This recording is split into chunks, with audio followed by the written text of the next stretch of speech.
So I'm not going back and forth with a man who thinks that they should be in my position. If you want to be in my position, get in my position. Do you believe that? Bluff City Media presents The Anthony Sain Show on YouTube at Bluff City Media. Stepping up to the microphone is your host, Anthony Sain. Acknowledge me. What's going on, everybody? Welcome to the Anthony Sain Show. This is, of course, your host, Anthony Sain, here live at the Bluff City Media Studios. Kenny Stubblefield joins me from behind the glass. Kenny Stubblefield, what's going on, my brother? My brother, good to see you, man. You look freshly tanned. Man, who you telling, man? Out there in not East Orange. Orange Beach, Alabama, man. This weekend with family and friends, man. Had a great time. Man, just a great, really great time out there, getting that good ocean air, man, getting some sand in my feet. Perfect weather, man. Time with family, man. Had a little rain or whatever, man. It was like 70-something degrees for the most part. Perfect weather. Yep. Not hot, just out there, man. Just had a great time. Not a lot of people there because it's off season or whatever, man. Just got a good getaway for sure, man. But Kenny, since the last time we talked, man, I just wanted to share this, bro. Yep. Like, I just consume the Grizzlies different now than I did maybe even, a month ago. Yeah. I'm not really invested in pretty much watching the games. I'll cut it on. But most of my consumption of the Grizzlies is next day watching highlights, checking the box score. But if it's like a close game late in the fourth, I'll cut it on and actually sit down and invest and watch it, right? But I don't like seeing them get demolished by teams, right? So even if guys are having good individual games, like I can go watch that tomorrow because I got, I can watch the games on replay or whatever with the extreme bootleg app that I have, right? So it's like it's been difficult to watch, but it is a true phenomenon. We talked to CJ Hurd about this, how they're able to compete the way that they compete with the amount of guys that are gone. And it's like, I remember coming on here a few weeks ago, and I was like, man, I'm excited about GG. I'm excited about Vince Williams. But, bro, get out of my face with Scottie Pippen Jr. Like, I'm not going to act like the Scottie Pippen Jr. thing is real. Like, and I was like, it could be, very well, maybe, but I'll get with you when I think it's real. And I'm here to say today, yeah, that shit is real. Like, he's a player, man. And it's wild. And it's super wild. And Trey Jemison was just a dude in the G League. Looks like he definitely can find a role on this team going forward. And who would argue and say, I'd much rather have my last two guys on the bench be Trey Jemison and Scottie Pippen Jr. than Zaire Williams and Jake LaRavia. Come on. You know what I mean? 100%. And then you add Yuta Watanabe in the David Roddy trade, who I think he had 11 points last night, wasn't making a lot of shots from three, but he looked like a very competent NBA player, a lot different than the guy we saw when he was last here. And I just think the future is really bright for this organization, man. We had, since the last time we talked as well, Zach Kleiman talked to the media. Dude, I was laughing my ass off when he was asked the question, is there any chance that will we see some more development from Zaire Williams and Jake LaRavia next year? And Zach Kleiman's response was, nothing has been ruled out. Oh, my God. Totally different energy than what we heard about those two dudes, in the beginning of this season and in the preseason for sure. But it's just, you're a good team when your floor of competency is raised. Like when your worst player is the worst guy who's actually playing on the court is better than the worst guy was a few months ago. You know what I mean? Right. And you're talking about a situation next year where your worst rotation player could very well be GG Jackson. Like, I'm not joking. No, I know, 100%. I mean, next year you could see a situation where, and only because he still could be very well raw, or Santi Aldama might be the worst guy that's actually getting minutes, or someone like that, as opposed to when you had 3 or 4 dudes playing on that court in the beginning of the season this year who did not need to be out there. You know what I mean? And I just think that this season that has been a nightmare has found so many just gleams of light, man, gleams of hope for this team. Like I said, Scottie Pippen Jr. looks like a player. He's going to be on a 2-way deal again next year. They signed Trey Jemison to a 2-way deal as well. He'll be around next year. You're going to have a spot for probably one more guy because Jacob Gilliard won't. His 2-way deal is about to end. Right. So it's going to be one more guy that's going to be on a 2-way deal. I just think that they are doing things very well in the season. I like the assets you brought back in the trades. Ain't no such thing as moving. I think it's might have been one first-round pick that got moved at the deadline. There's not a lot of second-round picks are first-round picks now because the Thunder own all of them. Basically, the Thunder and the Rockets got all them bad boys. So there are not many first-round picks to go around. So I think the amount of second-round picks they got the flexibility roster-wise as far as opening up spots, that's a big deal. And I think that, like I said, in that David Roddy trade, you got Yuta Watanabe back, who's a pretty decent player, who you're going to get a look at for the rest of this year. He's got a player option, so he'll probably be back. He might be the very worst player on your roster, period, next year. And that's not saying, as far as like on your regular roster. And I don't think that's a bad thing, you know what I mean? 100%. As opposed to the guys who were on this team last year. Low key, one of the craziest things since we last talked that I think happened is them locking up GG and Vince for what they locked them up for. Oh, man, that is nuts. Next year, John Conchar is going to be making more money than both of those dudes combined. Unbelievable. John Conchar is going to make more money than GG Jackson and Vince Williams combined. Like, I don't think people understand what that means. In terms of. I forgot Conchar even plays for us, man. Right. Like, no. Yeah. He's like what I'm saying. He's not even. If John Conchar's the last dude on your rotation, you're good. Not even rotation, on your bench. Yep. It's a floor raising is what's going on right now. If somebody said Jitty's going to be the worst dude who's going to see minutes this year, I'm like, okay, I'm fine with it. I'm cool with that. And there's probably no reason at all for Jitty to play next year, the way all things considered. But he'll probably be one of the worst guys on. He'll probably be the worst player on the team, and he's a guy that used to be a pretty trusted rotation player. So I think next year is going to be fun. If you tuned in to the NBA trade deadline show that Bluff City Media did, shout out to Mark and Daniel and Luke for putting that together. 6 hours on air live. But nobody coming like that. Your favorite radio station wouldn't even coming like that, man. Not like that. Nah, not all day long. Just strictly trade deadline stuff. Nobody wouldn't do it. Pretty awesome stuff, man.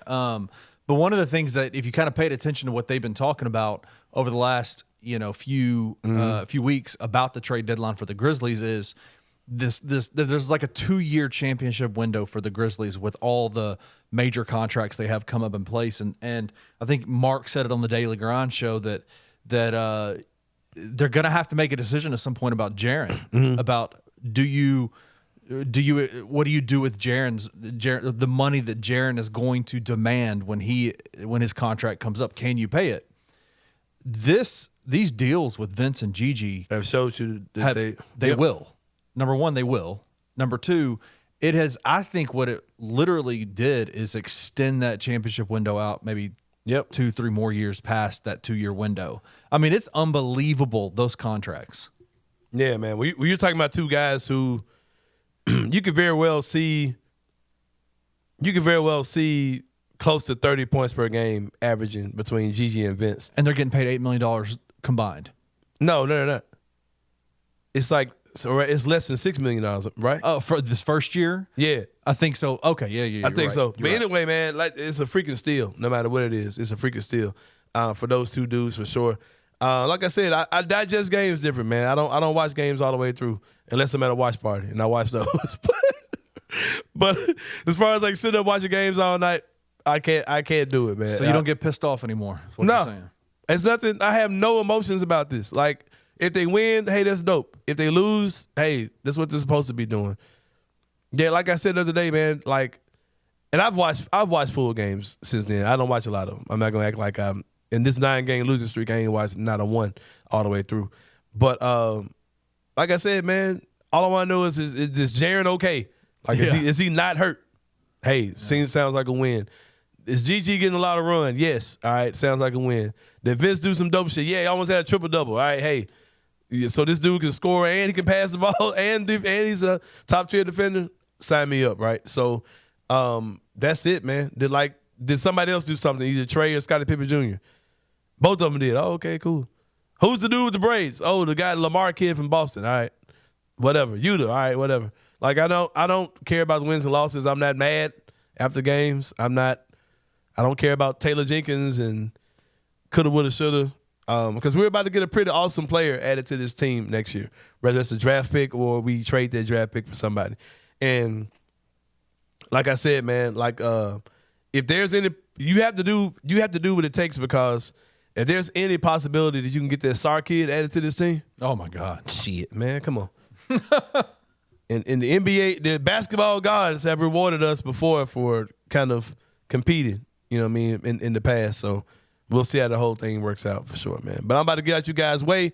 We got Parish Sharkey in the building, of course, because it's Wednesday. Got 901 Wrestlers in the building, Andy Mack, Bobby Ford, 901 Wrestling Champion Bobby Ford. Let me get it right. They're going to be here as well for a special interview in addition to Parish Sharkey coming on. It's going to be a great show today, guys. But I'm going to get out you guys' way. When we come back from the break, my man Parish Sharkey is going to be in the building for the Sit Down with Sain, like you see each and every Wednesday here on the Anthony Sain Show. Tell you what, about to take a break, and I'll see you guys in a minute.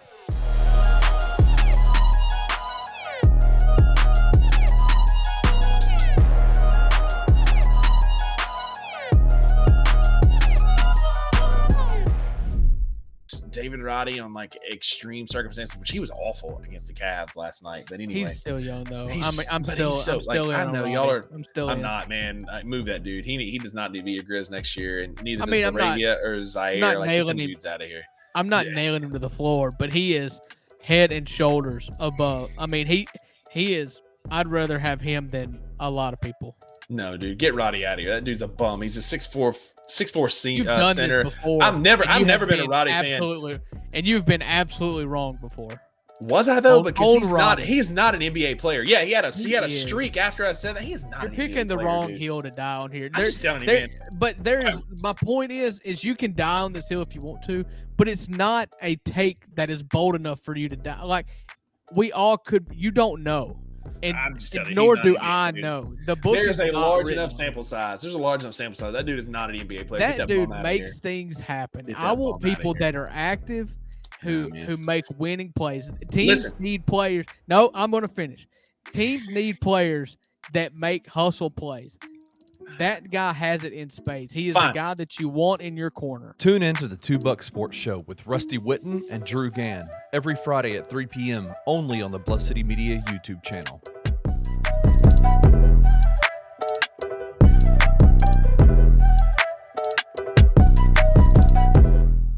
It's an opportunity to kind of gain an idea of just how resourceful and creative this front office is. The Steven Adams trade reminds us of, in my opinion, just how resourceful and well thought through the moves that the Grizzlies make are when it comes to this front office. And the Killian Hayes rumor is exactly that. I think that it's fair to assume that the Grizzlies' interest in Killian Hayes and the interest that rival executives have when it comes to Zaire Williams and Jake LaRavia, those two things are connected. Killian Hayes, the name, is not the point of this potential deal. The Grizzlies' interest in Killian Hayes is, in my opinion, probably not for Killian Hayes to play. But what is of value when it comes to Killian Hayes is that expiring contract. Tune in to The Daily Grind with Mark King and Lute Hatmaker at 1 p.m. every Monday through Friday live on the Bluff City Media YouTube channel.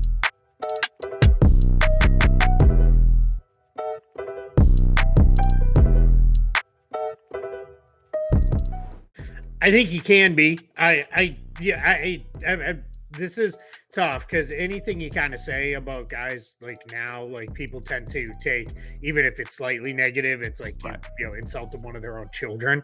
And the reality is, I think he can be. I think his best role is probably as a backup wing on a really good team. Like I don't know that he's necessarily a starter, in the NBA on a really good team. He may be. He's a little undersized. I think he plays a little bit bigger than he really is. I want to say initially he came in listed at like 6'6", but I think he's probably closer really about 6'4", maybe 6'5". In that range. But he plays big because he plays tough.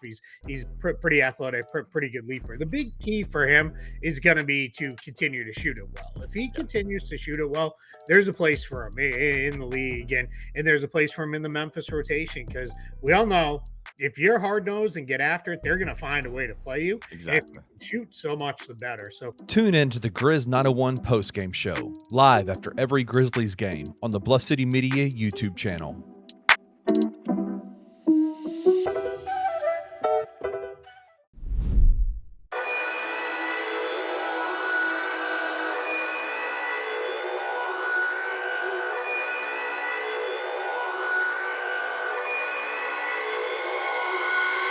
All right, y'all, welcome back to the Anthony Sain Show. Today is Wednesday, so y'all already know what's up. My boy Parish Sharkey is in the building. Yes, sir. Beat writer of the Memphis Grizzlies for Bluff City Media is in this joint like he is each and every Wednesday. Y'all know what's up. Parish, what's going on, my brother? Ain't nothing much. How you doing? Man, good. We got the all black on, man. It's Black History Month. Yep. I got a Black Panther shirt on. We got the Black Grizzly hoodie on with the faded joggers on, the faded black jeans. I mean, y'all might catch the fade out here. But no, man, my boy, I got the Crocs on. And them Crocs, baby. They baby blue, but they, whatever color is sea foam or whatever, but they might crock up in your ass. Yeah, bro. Yeah. They messing with us out here, man. Yeah. You can't even call a country music station and request a Beyonce song, man. Acting like it ain't country, man. That was the type of time I'm on today, man. I'm black. Anyway, bro. Black and proud. Who you telling, man? Who you telling? But yeah, let me be quiet before, because we are tenants in the building that we're in. So. We heard some black stuff heard some really black stuff going on. In a few minutes, I'm going to hear. Yeah. Is everything okay? Are you getting robbed? Gonna come up here and I saw some black guys in all black coming up. They're gonna come make sure I'm okay. Right, make sure you okay. Yeah, exactly. Right. I saw some black guys with hoodies. Oh man, are you okay up here?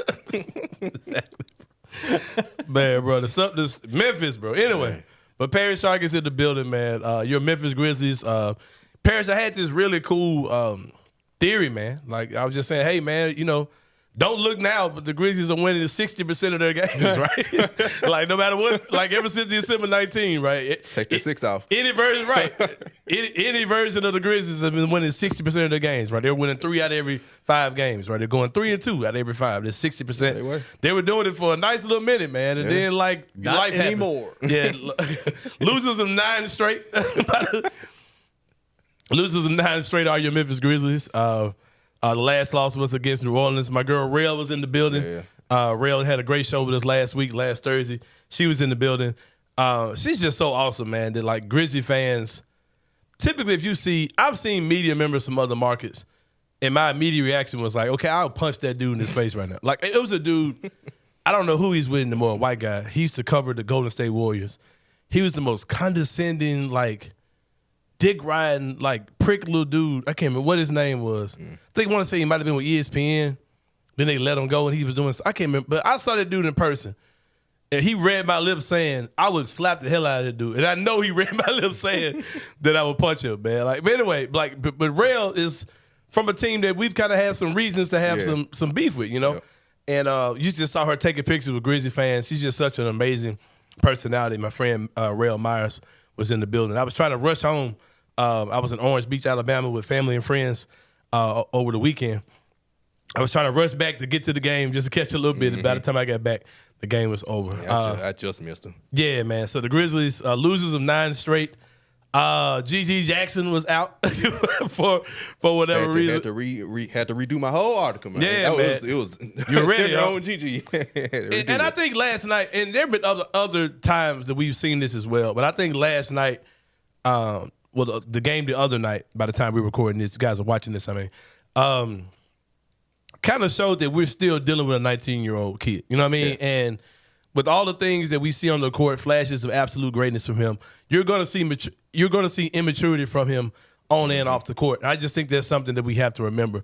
You look at GG, you're talking about a kid who's 6'9", athletic, can get to the basket, can knock down shots from literally anywhere, has mid-range game. He's blocking shots off the backboard. He can defend. He's looking like he could be an all-NBA type player. But then you just get reminded, it's a freaking kid, bro. You know what I mean? Yeah. And he had these same immaturity issues, question marks about his game. I'm not going to say about his character, but just kind of immaturity issues. Mm-hmm. And we saw that he was suspended for something. If I were to guess, I would think this is a low-tier violation. I don't think he was. We've joked about. I was on. Shout out to Daniel Greer's show. I was on Daniel Greer saying, "Getty Green Jackson, got that Gunja Jackson," and all these type of things for GG, based on other stories that you heard about him in the offseason. Pre-draft stuff. I don't think it was anything that had to do with smoking weed, even though that would be funny as hell if it was a weed violation for, even though that's not a banned substance in the NBA, depending on where he was smoking. You know what I mean?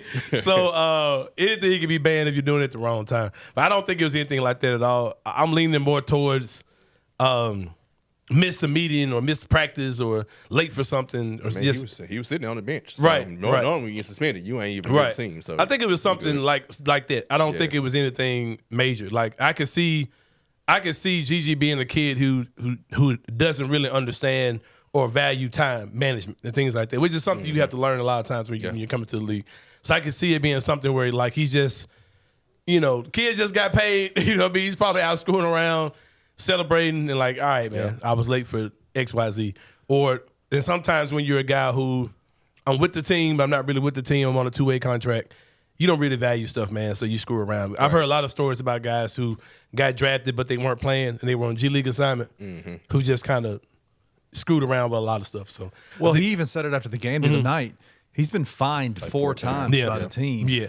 This to me felt like when you have a kid and they get in trouble, it's like the first punishment's not as bad as the last one. Like it's like a suspension. A suspension is like the last thing you want to do to a player. So they fined him multiple times, and now it's like, hey man, we got to take a game away from him, bro. Yeah. And we talked a lot about how you have to give props to the Grizzlies for the culture they create, and I'm sure that's a major culture violation if you're showing up late for shit. So I'm not saying that's what happened, but that kind of feels like it's in that range of stuff. Yeah, especially with a kid like Gigi. And it's funny because, man, being a preacher's kid myself, it's kind of funny because it's like Gigi is like preacher's kid 101, man. You can tell he probably was super sheltered till he was like maybe 16, 17 years old, and he was become like this household name because of sports. And now he's just out there like, all right, man, I'm free. You know what I mean? I get to just kind of do an R&B album on the way as well. Right, exactly. Keep talking about, so. Is it for real? Is he being serious? He's so serious. Oh, man, I got to check he that said out. it like I bet he could sing, though, because if he grew up in the church, like, they didn't do this to me, but, like, all my siblings could sing. I could sing, too, but all my siblings could sing, and they were kind of forced to, like, sing in the church, right? I don't know how I missed that wave, because they used to make me get up and, like, do, like, speeches and all this kind of shit, acting shit, but I never actually made me sing. But, like, anyway. Will we get a Jaren Jackson Jr. GG collab? Oh, that's got to happen. Yeah, that's got to happen. He already said it. Yeah, that's got to happen for sure. But yeah, man, like I said, I'm not tripping by none of that with GG. Hated to see him not play the other night because he looked good against Charlotte the other night in that matchup against Brandon Miller, whatever.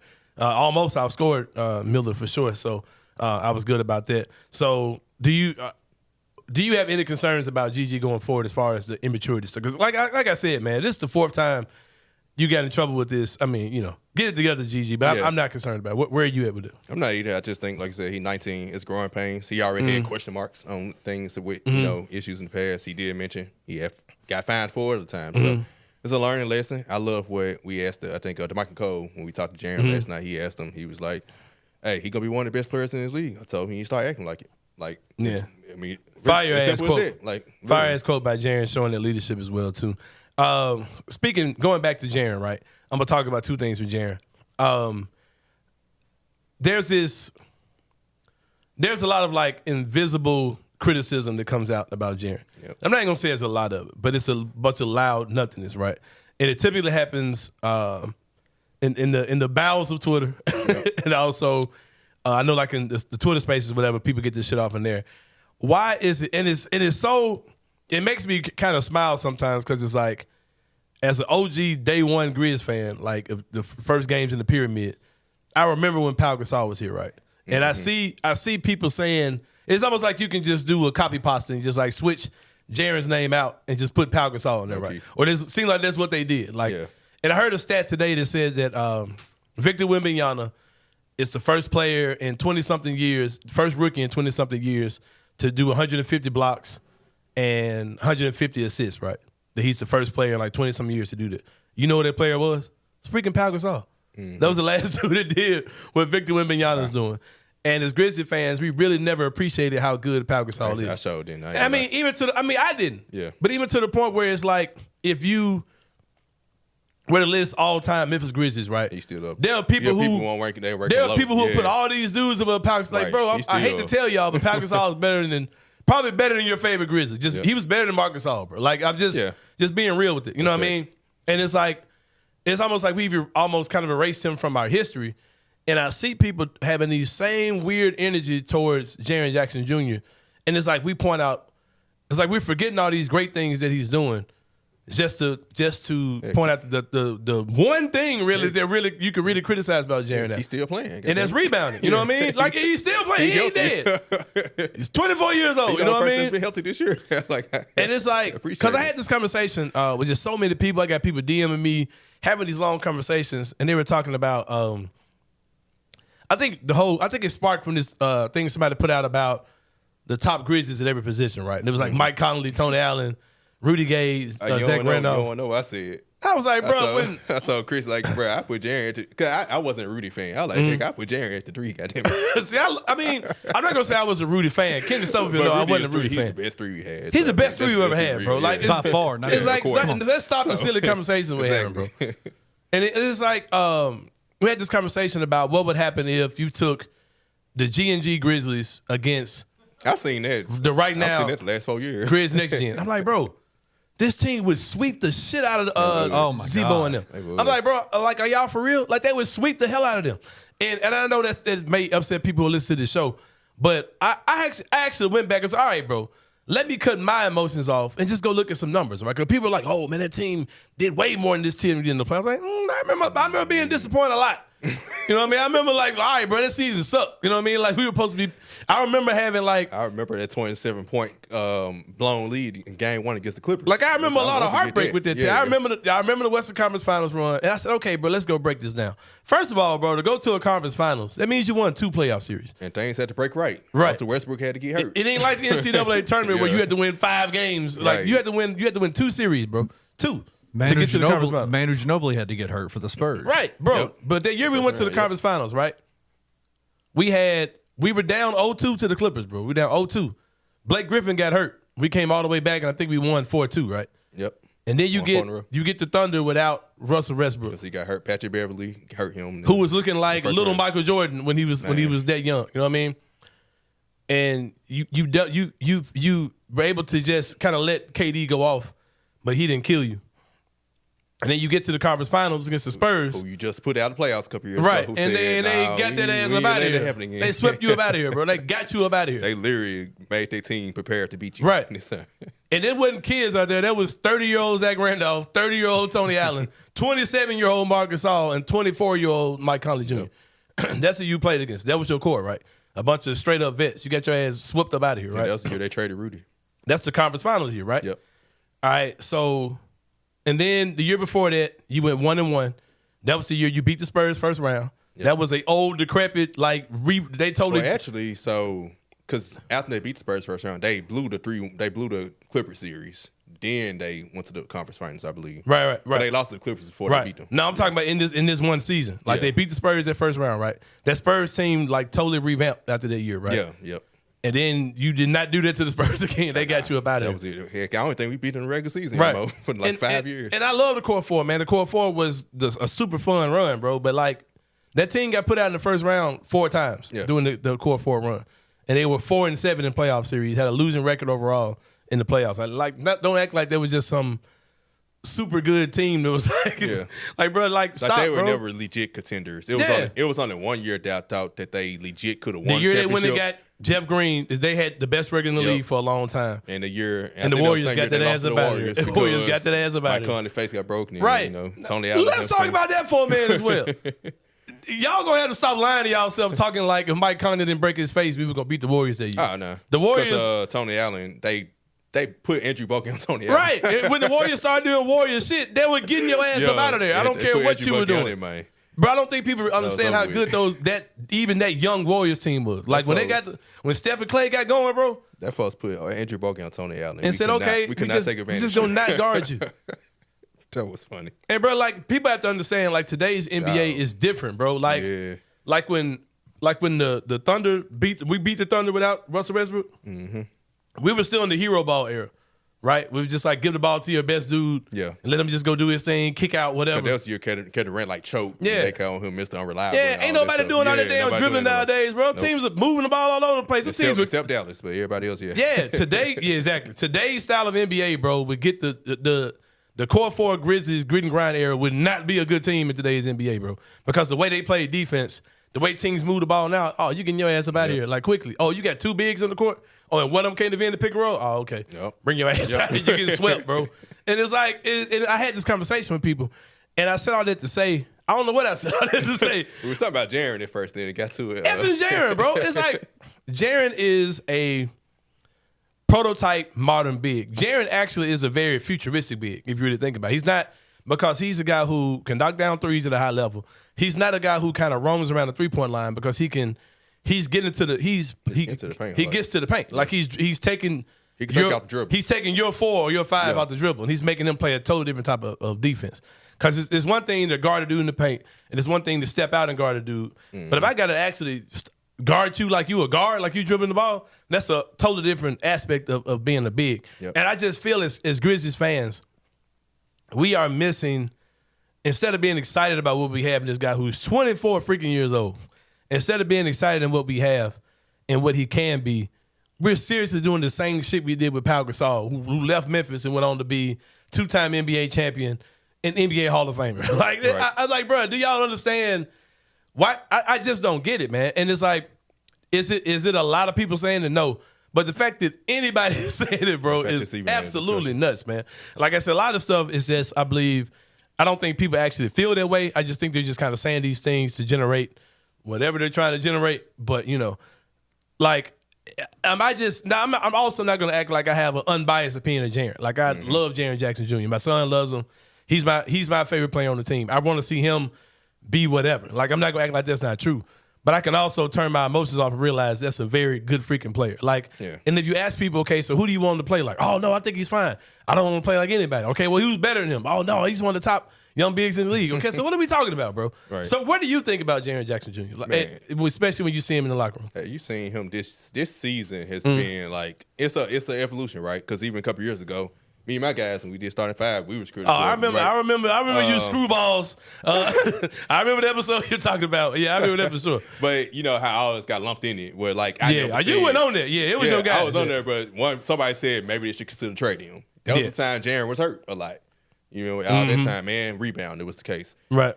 Rebounding, I've come to the conclusion he just ain't gonna be a good rebounder. And ain't nobody played more than Jaren in the last 2 years. Nobody. Yeah, and now he's healthy. Right. Now he's healthy. Beyond healthy. So I missed like 2 games. Exactly. Yeah. But go ahead, bro. Him just sit down. Yeah. I'm past him rebounding, right? It's like, okay, he's just not gonna be a rebounder. Probably that's won't. Fine. That's just his game. Okay, that's fine. Get a big man that's gonna rebound beside him. That's what you just gotta. That's what you're gonna do. Plus, him not rebounding helps him. He roams around. He does so many other things that him rebounding is not as big of a deal. As long as you either got another big man that rebounds, or you have your whole collectively team rebound. Like Vince Williams can get you 7 rebounds. GG can come in and get you 9 rebounds. As long as you have that type of team around, okay, you can get past that, right? Outside of that, man, his game has just blossomed this year, especially on offense. Like he's taking advantage of mismatches, so he's posting up smaller guys. He's taking guys off the dribble. He's not forcing threes. There was a lot of times he would take too many threes. Yeah, they're in rhythm. He's taking in rhythm, timely threes. Like he's a whole totally different player this year. And it just shows the evolution and shows like, the injuries brought it out of him more, but that's probably the blessing of this season. Like a lot of these injuries this season has been really like a blessing in disguise when you think of Jaren and GG and Vince Williams. It's like when this team come back next year and you got him more enhanced Jaren, that takes so much pressure out of y'all. And talk your ass off, bro. He's putting up like one of the top 5 scoring seasons in Memphis Grizzlies history, bro. Like you had this conversation about, man, who gonna stop so and so, bro? Jaren is scoring more than any of them dudes are scoring. Like who gonna stop Zebo? Who gonna stop Marc? Bro, Zebo is scoring more points per game than any of them dudes. Like it is crazy, bro. It's like I don't understand how our fan base like rationalizes some of the thought that comes out of our mouth. Something else I want to talk about, which I think is absolutely phenomenal when it comes down to this Grizzlies team. Video came out yesterday, and it showed like Yuta Watanabe in the pregame dance thing with Jaren, and like this other dude, I can't think of his name. Lamar Stevens. Lamar Stevens, he's in it. He cool people, man. And I'm like, bro, how do we just get rando dudes to just get on this team, and they're just fitting into the culture? Like, and I talked about this with Brevin Knight. I talked about this with CJ Hurt. I want to say me and Doc Holliday maybe talked about this. Like, there are certain things, no matter how much you criticize Taylor Jenkins, no matter how much you criticize Zach Kleiman. I heard Danny Green was on Jason and John's show today, right? Yep. And it's like everybody's talking about this Grizzlies culture is for real. This front office is for real. The way they run the organization is for real. Like, when you see stuff like that, man, like, dudes coming in with a smile on their face, like, ready to, like, happy to play for the Grizzlies, and just dudes who are like Trey Jemison, like just some dude in the G League. He comes in and they treat him like he's little bro and he's like part of what we do. Like, bro, that has to be a big deal, man. Like you said, Jaren telling Gigi, dude, you're gonna be one of the best players in the league. You ain't got time for the goofball stuff. You know what I mean? Man, he loved Yuta. Like, they're locker rooms right next to each other. He was like, as soon as he got two trade went down, he called him and he was like, you talking about Jaren? Yep. Because you remember, I remember, man, Jaren's sophomore season. I mean, second season, these college kids. Jaren's second season, Yuta's first season, right? Yep. Somebody asked the question, "Oh, Jaren, what do you think about Yuta Watanabe?" And Jaren was like, "Who?" He was like, "Yuta," like, oh, the Japanese dude.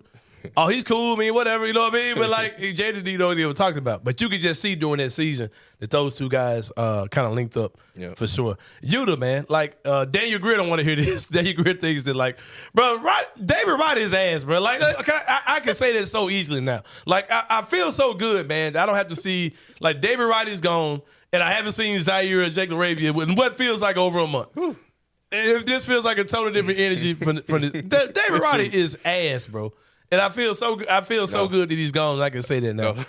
Like, bro, what planet I'm on where it's like this 6'8", 6'9", like versatile defending forward who you know can knock down shots, has some mid-range game, can dribble a little bit, has very good basketball IQ. Like, bro, there's not a planet where Yuta Watanabe is not better than David Roddy, bro. Man, forget it. I compare even Lamar Stevens. I looked at him yesterday. That dude is better than like, all them dudes, bro. I thought he was what we thought David Roddy would be. Like, Lamar Stevens was. Hey, bro, what are we talking about? That mid-range game, dudes can hoop, man. Yeah. Like, bro, I was like, bro, it just kind of shows you how bummy these dudes we had on our team were, brother. Like, literally every dude we've signed, it does not. Pippen? What are we talking about? Came in balling. Like, man, we had a team full of bums. Like, bro, the fact that, like, GG was in South Haven chilling. Vince Williams was like the fifth dude or whatever. Like, these dudes who came in and make all them dudes look like scrubs. Like, bro, that just shows you like how, like, bro, like there is no one salvageable out of that group, bro. Like, outside of Vince. Like, bro, I don't give a damn about no damn David Roddy, bro. How did even David Roddy even checks into the game for Phoenix, bro? Like, for real. Like, bro, Yuta's better than him. And we saw, I mean, he had a bad shooting night. I think it was like 1 of 7 he from 3. He had a bad first half, period. But he still found a way to get 11 points. Yep. I'm like, bro, Yuta's a good player. No bro. Lie. The first half, I was like, dang. Yeah, he another Jake LaRavia. Man, what? Jake. He came in the second half. I was like, oh, damn, man. Yeah, man. Final thing with my man, Parish Sharkey here. Vince Williams, man. We're talking about Vince Williams. Vince got the big boy nod, being invited to the whatever they call it, Rising Stars Challenge Invitational Tournament of the World of America versus the Planet of the Universe of Masters or whatever they call it. But yeah, man, I think the concept is weird. It's pretty cool the way they do it, but Vince is gonna be a part of it. No, Vince is gonna be out there taking it super serious, yet smiling the whole time. Man, somebody got to get with Vince, bro. Like, for the All-Star game, man, don't come out there with them nasty ass black Paul George's on, white socks, man. Somebody get my boy G'd up for sure. He a hooper, man. He don't care. No, he need to get his hair braided like in an up kind of style, baby. You know what I'm saying? Like, be fly, man. Come on, Vince. Take that nasty ass t-shirt off. The other thing is they got it back-to-back because they play Wednesday and Thursday. Then he got to go. He gonna come out there, man. Same shoes. Stanking in there. So I don't know if he gonna be able to do all that. Vince gonna come in just busty. You know what I'm saying? No. Same shit he had on. Like, damn, Vince. Because, dudes normally come fresh as hell for the All-Star. They give you a totally different look, man. Like, I remember Paul Pierce back in 90s, whatever, 2000, whatever, something, when he played. Was in the All-Star game, and he had the shin guards on, like the leg bands. I was like, damn, that man got like soccer things on. And it was like for basketball, but he was like one of the first dudes to put some on in the All-Star game. And dudes want to be fly as hell. Come on, man. Josh somebody. Paul George, get the man a fly-ass colorway for the All-Star weekend. Don't have my boy Vince out there with the stock black and blue joints. The John Conchar edition. Yeah, man. But shout out to Vince, man. He definitely deserves it. Mike Waters made a point today, but they have just screwed up the Most Improved Player award. Like, that award is, Vince Williams is like prototypical the way we grew up, what the Most Improved Player award for. It's for a guy that came in looking like kind of nobody or somebody's just gonna be doing nothing in the league. Yeah. Then he turns into a player. Like when they start, I know when it messed up, bro. Well, not before him. They gave it to John. They gave it to John last year. No, well before that. Weirdo media, man. Nerds in the media were trying to push a campaign a long time ago for Steph Curry to get most improved player. I remember that. After he had one good season, he took it to another level the next season. Yeah. They was like, oh, why can't Steph get it? Then they tried to give Luka damn, okay, all right, bro. Y'all just screwed the whole thing up. And that was like, you damn near got to be like just a regular, like a good player who goes to, who takes an all-star league. Yeah. That's what they're giving it out to now, and which is crazy because the year Ja won it was dumb as hell. He should not have won most improved player. He was rookie of the year. Like, come on, man, stop. So, yeah, that's how that goes. But shout out to Vince Williams, who's been incredible, man. Been incredible for sure for this team, man. But we about to take a break. My man Parish Sharkey, as always, gonna join me for the three-pointer. We're gonna talk about the Super Bowl, man. I'm kind of proud of myself. I watched the whole goddamn thing. Watched a great game. I watched a good ass game too. Yeah, man. Almost made me want to watch the NFL next year. That ain't happening. Well, y'all team lost though. Yeah, my team. I'm gonna go ahead and be a full-time 49er fan, man. I'm gonna talk about all that when we get back, man. In a minute, we're gonna talk about all that in three-pointer and more here on Anthony Sain Show. See you guys in a minute.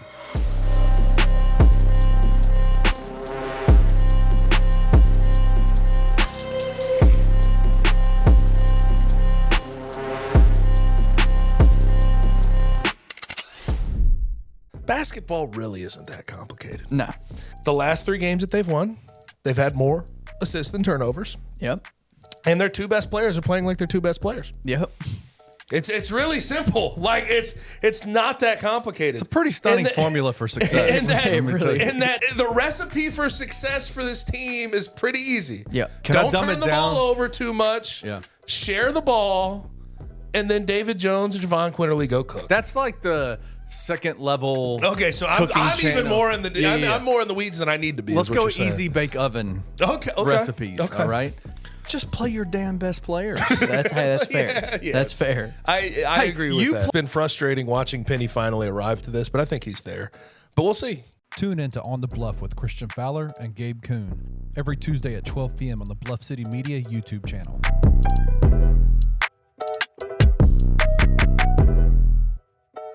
Look, at the end of the day, this is all Penny's fault. More or less. I mean, yeah. Right? I mean, he composes the roster. He helps build the culture. And is he going to hold himself accountable, and is he going to figure out a way to fix it? It's a good question.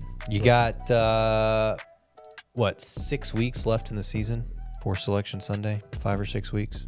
This has been a common theme throughout his entire career at Memphis. Sure. Is chemistry issues, whether it's been with 5 freshmen, whether it's been with a healthy mix of freshmen and veteran, or whether it's been a team full of veterans. I mean, there's no doubt. We said it going into the year. This is absolutely by far and large the most talented team that he's had. I guess the 21 team would give this team a run for its money, but I would say this is the worst team that he has had. Tune in to Tigers Untapped with TJ Willis and Trey Lasley every Wednesday at 3 p.m.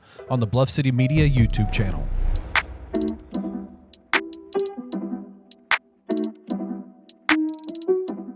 Zaire and Jake is definitely a hard sell. But what happens here is the Pistons, who have no intention of winning games, clearly, I don't know, have they won their 3rd yet? I'm sure they have. They are not in a position to compete, so they're just going to build up assets. And so what you do is you attach picks to that, and then you send it over, and then they see if maybe they can get something out of Zaire or Jake, whoever they might take.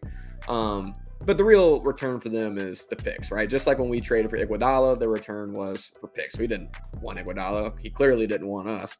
So we just got picks out of it. It'd be the same thing for a Detroit or for another team in that scenario. So Grizzlies get off of the contracts. Then the Pistons, in this situation is what's been rumored, get some assets out of it. And then potentially you get a reclamation project that actually works out, which does happen every once in a while. Lauri Markkanen, once upon a time, was a very disappointing draft pick.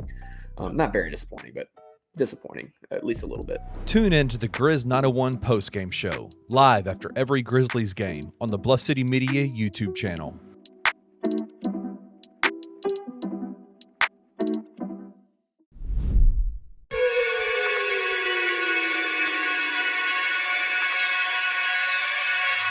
All right, y'all. Welcome back to the Anthony Sain Show. Got my man Parish Sharkey in the building, man. A lot of stuff happened since the last time we talked, man. This is a 3-pointer where we talk about 3 things that are going on in the world of sports. Number 1, the Super Bowl has came and went. We'll talk a little on the field. We'll talk a little off the field. On the field, I'll say this: ain't nobody messing with Patrick Mahomes, bro. Like, dude, it's like, wonderful one. I'm watching the game, bro, and I'm watching the 49ers in the lead. I'm like, nah, y'all ain't in the lead enough. Nope. Like, y'all ain't.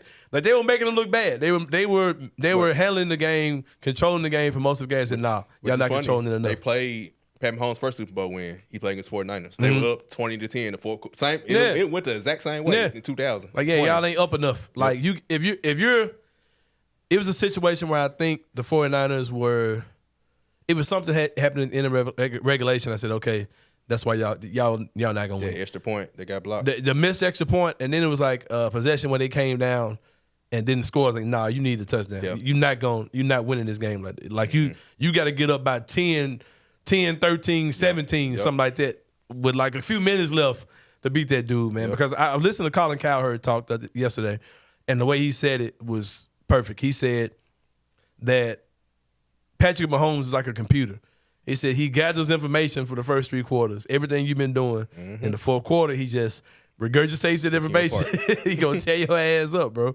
And that's what he did. Yeah, I saw like coaches don't outthink themselves. So their 4th down play, I've seen Detroit line. You pass it, you have them throw the ball to some no-name player instead of keeping it in your best player's hands. Yeah, Pat Mahomes kept the ball. First down, like it was so many opportunities that the 49ers had to kind of put that game away. Or I'm like, no, bro, you're not gonna. And then in overtime, I don't care about the coin flip stuff people are talking about. But point blank, man, if you get that ball first, touchdown. If you better score a touchdown, because if you don't, he's gonna score one. Like like when you gave him the ball with a field goal, you lost. Yep, you lost. You might as well, like I say, like pass it to Xavier Tillman for a corner 3. You might as well just punt that mug into the stands if that's what you're gonna do. Because you're not stopping him. He's gonna score a touchdown. Like, but yeah, GOAT conversation. I don't care where you want to put him. He's gonna go down as the greatest of all time. He's too young and he's got too many on his belt already. He's a phenomenal player, man. And like I said, shout out to Patrick Mahomes. 49ers still got a lot of great pieces.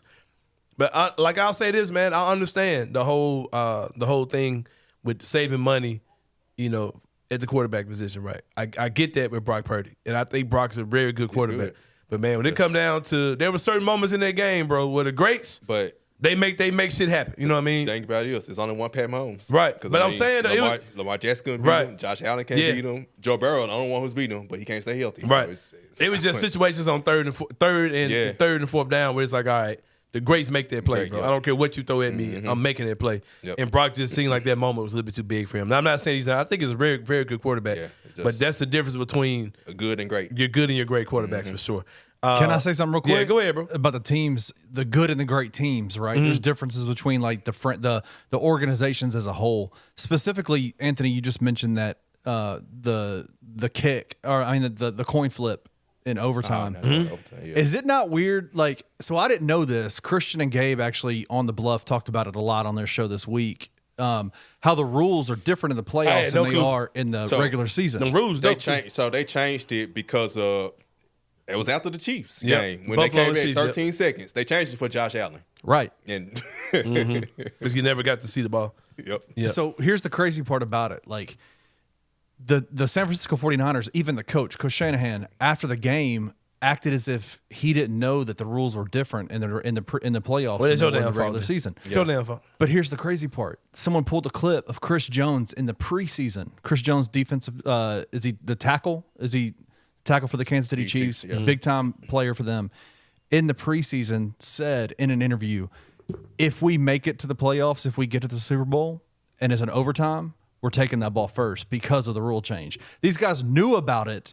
These guys had already thought this whole play out, this whole situation out in the preseason, and Mike Shanahan and Kyle Shanahan and the 49ers had no clue that the rules had even changed. And I get the logic for it if never done that. But now that you're going to turn around and kick a field goal. Like if I would score a touchdown and be like, I'm about to score this touchdown, come down here and do the same thing. Then the second time around, we get the ball, right? Yeah. I don't know how they do this. If you score the rules changed. So the actual rule is in regular season, if you score a touchdown, you win the game. Kick a field goal, the other team get a shot. In this case, both teams get a shot regardless. Right. So until somebody can't match the other person. Yeah, basically until if Kansas City kicked the field goal, then San Francisco would have had the ball with a chance to win the game. At that point, it's sudden death. Next team. Oh, okay. Once it's tied up. Yeah. Oh, so I get the point of taking the ball back then. But not if I'm gonna kick a damn field goal. Yeah. I'm gonna score a touchdown, make you score a touchdown. You better go score. Then I'm gonna come down and score the game's over. You got to go for me? 4. Yeah, 100%. Yeah, exactly. I would have. Yeah, I understand that logic, but still, man. Hey, one of y'all had Patrick Mahomes, one of y'all didn't, bro. Because when it came down to it, San Francisco had plenty of opportunities to win that game. They did. And Mahomes came out there easily, didn't even break a sweat, and won another Super Bowl. As far as off the field stuff, Usher's halftime performance, top 5 in my opinion. I don't rank it where you want to rank it. It was amazing, man. I felt genuinely happy for him. I remember when Usher first came into the game. Made me feel old, man, when you started seeing people catering towards my demographic for the Super Bowl. Like, oh, shit, man. So it's like, it was awesome to see Usher out there. I think he did a very good show. Alicia Keys, friend of mine said on Facebook, said, ladies, breaking news, we don't give a damn about how Alicia Keys sounded. Because, man, she looked absolutely incredible, man. Good God, man. Man, she looked good. Alicia Keys came out there. Don't even know what this song she was singing in the beginning, but I know what she missed a note or whatever. But hey, she looked incredible. Her and Usher were great. Got you. Yeah, Swiss Beats ain't tripping about it the whole thing, so I ain't tripping about it. Hey, it's your wife. Yeah. Ain't got nothing to do with me. Bro. Usher got married the next day. Right, exactly. Ain't no different than if they were acting in a movie or in a music video playing boyfriend girlfriend. I think they did that in that video. So I mean, it's no different than what we've already seen with those two people. But Usher just has this reputation of ruining Keke Palmer last year. Ruining marriages and relationships. So yeah. But it was just a great performance, man. Jermaine Dupri came out there looking like CeeLo Green. Well, everybody thought he was CeeLo Green. I thought he was CeeLo Green. I thought that Will.i.am was Kanye West. I ain't gonna lie to you. I'm like, bro. Yeah, man, it was looking like CeeLo Green / Rumpelstiltskin. He had the socks, bro. Man, what that man had? That man had the little Debbie's on, like, bro, just like Madeline. Like, bro, what am I watching, bro? But yeah, it was just a great performance altogether. Just saw Atlanta love out there, man, with a lot of artists, and he was really just representing his hometown.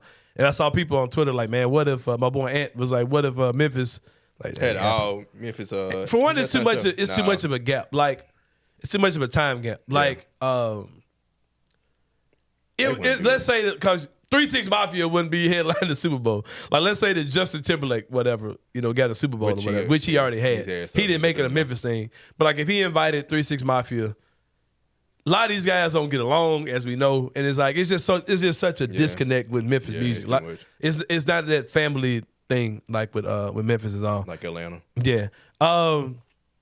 Let me think of some other off the court stuff. We didn't see a ton of Taylor Swift. It was fine. Thank you. I think somebody said it was like a minute total time of showing her. Like my wife just kept getting airtime to the show. I was like, I don't care. I just want to talk about it. I just want to see the game. Yeah, I don't care. For 5 seconds every time show. Yeah, I don't care. And of course you show her because she's like a mega star. Taylor Swift. And they showed other famous people that was in the crowd too. But she got mad because they showed Beyonce and Jay-Z. But she was like, they just now showing them. I was like, why would they show them though? You know what I mean? Like Taylor Swift's literally boyfriend is out there. Yeah, I ain't trying to argue that though. But yeah, Beyonce's a GOAT. We're gonna talk about that in the well, we can get to that out the way now. We'll talk about the movies only for Inside the Same Brain. Beyonce dropped 2 singles in the middle of the Super Bowl, dropping a country album on the heels of Taylor Swift announcing that she's dropping her album soon. Exciting times in the music world, man. And people are saying that, black people, man, we gonna take everything to another level. We called in country music stations and shit. I want to hear Beyonce song and like we document people who say they ain't got it or ain't playing it. Like, oh man, black people, we gonna be on your ass, bro. Beyonce dropped the country album. Yeah, we gonna be on your ass. Q108, whatever you are, get your shit ready because we calling. What's the Memphis country music station, bro? I don't know. Do we got one? Yeah, I know we got one. Yeah, I'm calling tomorrow. I don't know what it is though. It used to be Kicks 106. We spamming y'all at Kicks 106. I'm on your ass tomorrow. You better have that Beyonce ready. I'm on your ass. But yeah, man, Beyonce dropping the album. As far as commercials were concerned, we know how to pronounce Temu now. It's, yeah, Temu. Shout out. Somebody said, yeah, they using all y'all bank card information to fund this shit. Yo, y'all gonna start to see a bunch of incremental charges in your shit. I saw that this morning. I said, dang. Like, damn, T-Boo hit me for $5 for what? I ain't about shit. Y'all can look up all y'all shit for to get some back. Man. But, bro, you know what? That commercial is super smart. And who do you think that commercial was geared toward? Like, what demographic do you think those commercials? I'm gonna tell you, I know who it was geared toward. Freaking kids, bro. Like them Super Bowl ads, that was geared towards. And they showed them. They showed the Super Bowl Nickelodeon. Yeah, bro. I'm telling you, kids like 9 through like 13, 14. Yeah, that makes sense. Are very aware of Temu, and they said shop like a billionaire. If you talk to these kids these days, like YouTubers and all that type of stuff, have all these kids thinking they're supposed to be rich, like they're supposed to be like over the top wealthy. Sense, yeah. And I know Gabe like loves Temu. Like, oh, I can get so and so. I'm finna buy that. Like these kids, they're like in their preteen to early teenage years. That was geared towards them. Cartoons on the commercial. Yeah. Like they had like 4 of them bad boys too. Hey, I mean, which is crazy. They had almost every commercial break. That company is making money, man. Like I don't think they're at an Amazon level, but that company is making money. Like don't get it twisted. Like selling domesticated bootleg stuff that it takes months for you to get if you're buying it overseas there's a market for that.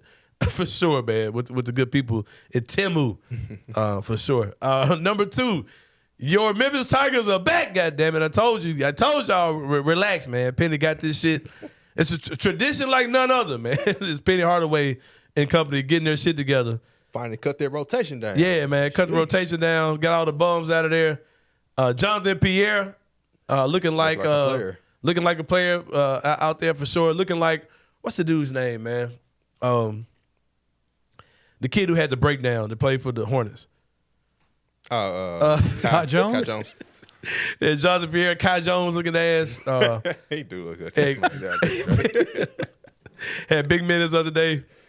I don't know what it is, man. I don't know if it's some type of ritual or rite of passage or something, but it's like to stop being ass, so you have to get a haircut to play for the Tigers. But like, you think Jordan Brown cut that bullshit off? He had a good game the other night. Jaden Hardaway played the best when he cut his. When he cut his hair off. Yeah.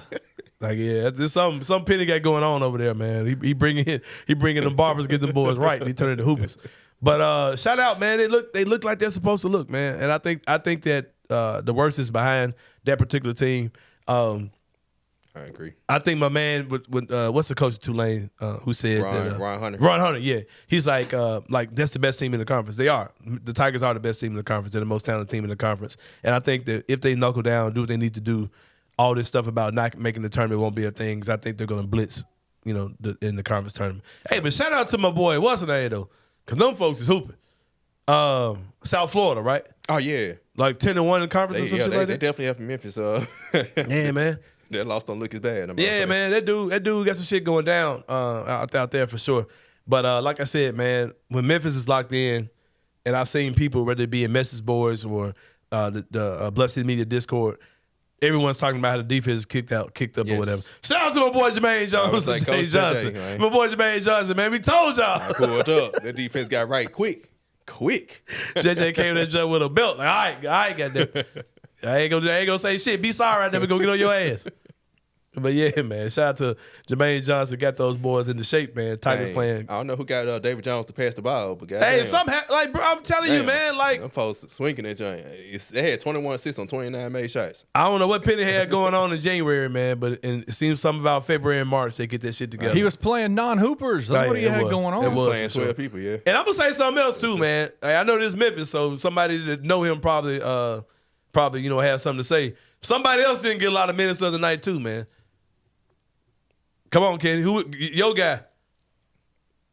Stop it, man. How many minutes he get? It ain't that. Oh, okay. All right.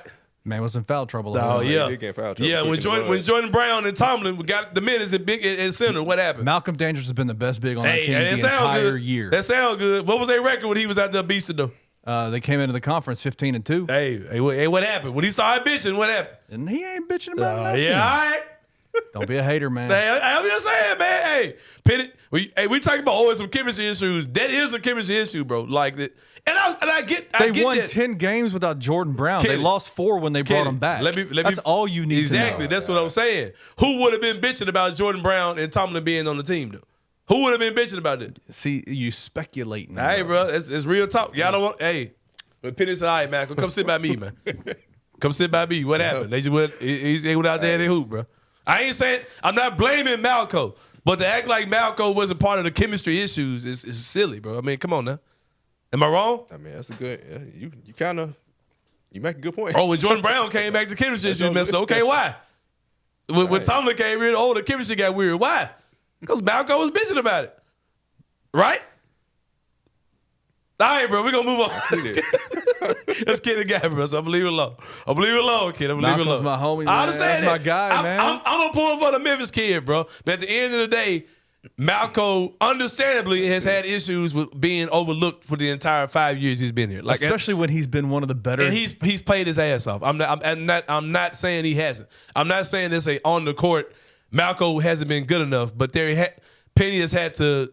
He's had to kind of deal with it, bro. And it is what it is. Now, I'm not saying that they're winning now because Malco didn't play the other night. I'm joking about that part. There is something to that, though. Like, Malco has clearly felt a way about getting overlooked again by these dudes who just got here. And I get that. I totally get that. But it has been a thing, and Penny has had to say, okay, whatever.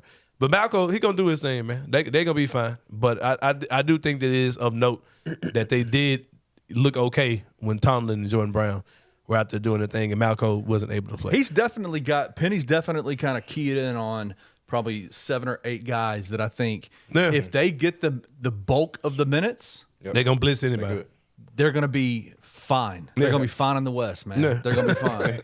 They'll be fine for sure, man. They're going to be fine for sure. Number 3, just a lot of wild stuff going on in the NBA, man. I love the pettiness. These dudes ready to go on vacation. All-Star break coming. We're going to start off with your boy, Kenny Stubblefield. I'm going to hand the mic to you, man. We were talking about this before the show. Man, listen, every NBA player is a certified baller. Mm-hmm. Like, these guys, if they played anywhere else, they would be nasty, whatever. This dude funny as hell who we talking about, too. But it is so funny to me how Grant Williams made his hay in Boston with a team of Marcus Smart, Jason Tatum, and Jaylen Brown. Mm-hmm. Then he gets a contract and goes to Dallas and plays with Luka's bum ass. Can't stay at Luka. Tell me I would hate. I would hate for that to be the dude I'm cheering for as a star of my team. Like, and that's just 100%. Real, bro. Who's worse, Luka or Trey? Shit, man. It's like me was where somebody punch me or slap me, smell a fart or smell some shit. Like, who would you, if you had to choose a team to root for that your superstar was either Luka or Trey? I prefer Luka because at least I've seen Luka. I've seen him win more. I ain't pulling with Trae Young. I've seen him win more than Trey. So at least I can take the winning. So he goes and he gets a contract with Dallas, right? Mm-hmm. Clearly, it didn't work. Like, it didn't work at all. Grant Williams comes out and he starts wearing Tatum shoes instead of Luka's shoes. Man, that's so funny, bro. That's hey, but you got to admit the petty machete in that is pretty nasty. Hilarious. That's nasty. He was wearing the Tatum's while he was playing with Luka, though, right? Yeah, he was wearing Luka's and then he switched to Tatum's in the middle of the season. Man, Grant Williams a weirdo, man. Right? That shit funny as hell, though. So then he gets traded. And I think Dallas made off big. I think PJ Washington is going to be great for them. I think he's a perfect fit. You saw they almost got Kuzma? Speaking of weirdos, man, what the man? Get your loser ass up out here, Kyle Kuzma. Like, bro, you a freaking weirdo, bro. How you gonna tell them folks? Nah, I better stay here. He said he got his championship. He good. He just gonna get his money and lose. And I get that too. I'm just saying, like, stop acting like you want that dude on your team. Like, no, bro, you're a loser. Right. Like, and when he won the championship, ain't like he was LeBron, bro. Like, he was just a dude on the team. Some players I think he's number one option now. He ain't gonna be number one option anywhere else. Yeah. So he probably just like, hey, I'm good. and so then I forgot this is my semi-clean podcast. So there's some words I still can't say. Muggs ain't trying to play with Luka, bro. Like, let's say that. Let's go ahead and throw that out there too, bro. I agree. Yeah, I wouldn't want to play with Luka if I was a serviceable player in the NBA that had a skill set that wasn't just a scrub, like set a screen, roll to the basket, but like. So then Grant, obviously this whole situation doesn't work out. He gets traded to Charlotte. He comes out. Charlotte wins a game. I guess the Grizzlies. I think it was the Grizzlies game. High level pit. Comes out and he says, man, I'm just glad to be a part of the Charlotte organization, first class organization. Proud to be playing with a group of teammates that want to pass the ball. And I saw somebody say, I saw somebody put up a meme that said Grant Williams with that statement, and it's Luka's face popping up going, bro, you're literally Grant Williams, man. Like, that's nasty. That's nasty. But I thought that it is so funny to me to see somebody like Grant Williams, who Memphis has history with Lester Quinones sniping at him when he was at Tennessee, man. Just some funny back and forth stuff, man. Like Grant might be feeling himself just a bit too much, right? Yeah. He should have learned from that Jimmy Butler stuff in the playoffs last year. Oh, my God. How do you not get humbled after the Jimmy Butler stuff, right? You remember that, man? Yeah. He hit a three on Jimmy, and the Jimmy guy went crazy on his and then head. Jimmy went nutty on him. Yeah. Yeah, man. It's wild stuff for sure, man. And also, we're going to keep it lighthearted, and we're going to get to the crazy shit when it comes down to the NBA. Rodney Hood, old ass, is playing for the Memphis. That was so random. Hey, you know, we were supposed to draft him, man. When I saw it, it was so funny. When I saw it, I'm like, all right, is Rodney Hood like a coach or something? It's like 10 years too late, man. I was like, what? I thought so too, bro. It was like, no, he's playing for the Memphis. I'm like, okay. All right. I'm like, bro, Rodney Hood, he's 31 years old. Now, in a real lifetime, like, that's not old. Like, he on 31, but in NBA time, that's not extremely old, right? But like as far as like trying to break through to the league, like bro, what the NBA my career is this? That man's a role player on playoff teams. What the world, bro? Fell off. Like I don't. Okay, bro. Now if it was like Rodney Hood has been a beast overseas, some team needs to take a look at him for a playoff run. Cool. But like going to G League route, it just seems so strange because it's not a money thing. Like, what are you doing, bro? Like, where has he been? I don't know. He was hurt. I don't know where he was. I ain't heard from him since he got traded to Cleveland, and when he played with LeBron, he went downhill from that point forward. Man, that is a wild ass story, bro. For all the people who wanted Rodney Hood in the draft, go check him out in South Haven. Playing with that is so wild. Adonis Arms or whatever. Hey, Adonis straight though. But it's all right. If you say so, all right, cool. Go see him with former Grizzly Matthew Hurt. Larry Bird looking at. I don't get it, bro. That is so random, man. I don't understand what he's doing. Like, what do you like, bro? That's not. I'm trying to think because he ain't from there. He ain't from near here. Yeah, he is. Where he from? He's from. He went to Arkansas, right? Yeah, he went. Now he went to North Carolina. He's from Arkansas, I think, though. He's Duke. He is from Arkansas, I believe, though. Why am I thinking something about him in Arkansas? Hold on, because he's an Arkansas dude. But yeah, I think he went. I think he's got some type of Arkansas connection, if I ain't mistaken. Maybe I'm getting him confused with what's the kid? Nah, he from Mississippi, Meridian. Yeah, but that's like 4 hours away. That man literally. Yeah, I mean, what's the closest? All right, we didn't crack the code. We cracked the code. Like he was sitting at the house, like, bro. I guess he could have went to Birmingham, New Orleans, G League team. Yeah, man, just wanted to hoop. Like, man, I feel like hooping, bro. I ain't hooping just anybody, man. Who got a G League team? Oh, South Haven. Oh, that ain't bad. South Haven. Yeah, he closer to Birmingham. What is he doing? Like I'm not closer to Birmingham. He could have went to the New Orleans G League team. I don't know. I don't get it, man. Like it's so odd, bro. Like, was he playing for somebody else, or is he? Did he just like sign as a free agent? I don't understand nothing about this story. Idea. Yeah, man. Did South Haven have an open tryout we didn't know about? I just look up one name. Could you imagine having an open tryout and like our three old asses get in there and try to play, and then Rodney Hood walks in there up and drop 50 in that joint? But what is he was last with the Clippers in 2022. What are they trying to distract us from? Last thing I saw. Why are they throwing out this Rodney Hood news, man? What are they trying to distract us from? But yeah, man, it's crazy stuff. Also, just on a serious note, your boy Brian Forbes, Kenny Stubblefield, was arrested on. I had to pull it up on my phone, and I started looking at Rodney Hood for some reason.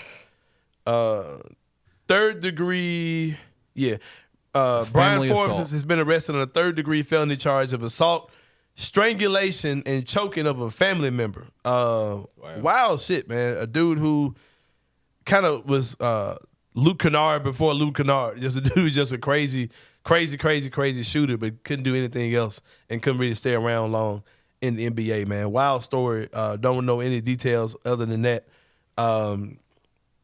Basically what you see in the headlines about him and that. And also in frustrating news, Miles Bridges. I made up a third Bridges out here. Miles Bridges has been found had charges dropped. Insufficient. Yeah. That just means she wasn't willing to. Yeah, man, and it's so sad and misfortunate, man, that that this type of stuff happen. Like I said, domestic violence charges, child abuse, property damage. These charges were all dropped due to insufficient evidence. And it's like, bro, we know this happened. Like what? And it's like whether it's fear, whether it's money, whether it's just a change of heart. It's almost like you can't be a victim these days. Like you can't have something happen to you and it gets dealt with the way it's supposed to be dealt with.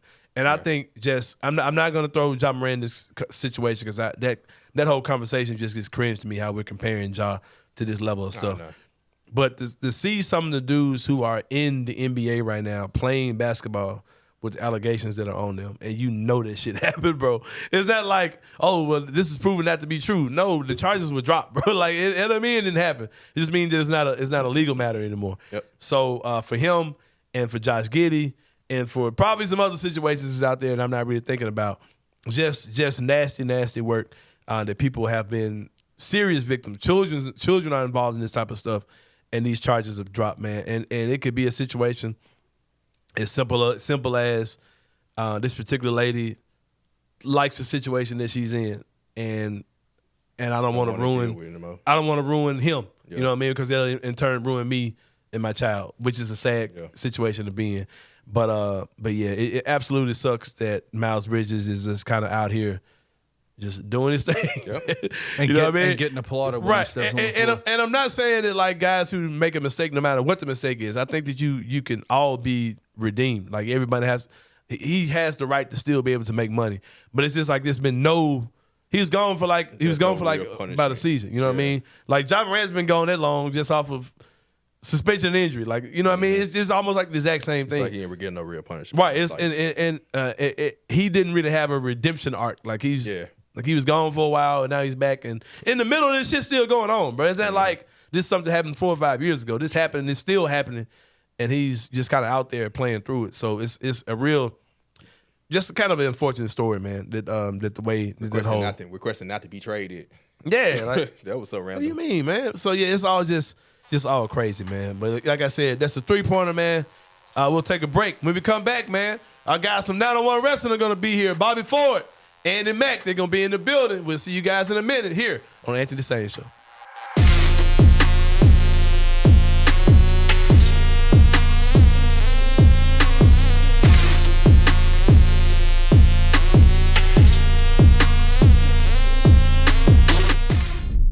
One of the original core 4 members, a pillar of this franchise. He walked so the new era could run. Marc Gasol is going to have his 33 hung in the rafters. But Marc really revitalized the Grizz, not only for me, but for a large segment of the Mid-South, right? Like he was kind of the driving force behind that because nobody could take over a game. Sans Zebo, nobody could take over a game like Marc Gasol could. Right. But when he was aggressive on offense, he was a walking bucket, man. Just that mid-range, like elbow shot was just lethal. And so, you know, Mike Conley was the conductor, is what they call it. Marc Gasol was equally that to this team. He was the heart and soul. He was such a Eurobasket kind of basketball player. He was so smart, cerebral, so smart. He knew what you were doing before you knew what you were doing, and it came to fruition so many times on the defensive end to the point to where he was the NBA Defensive Player of the Year. Tune in to the 2 Buck Sports Show with Rusty Witten and Drew Gann every Friday at 3 p.m. only on the Bluff City Media YouTube channel.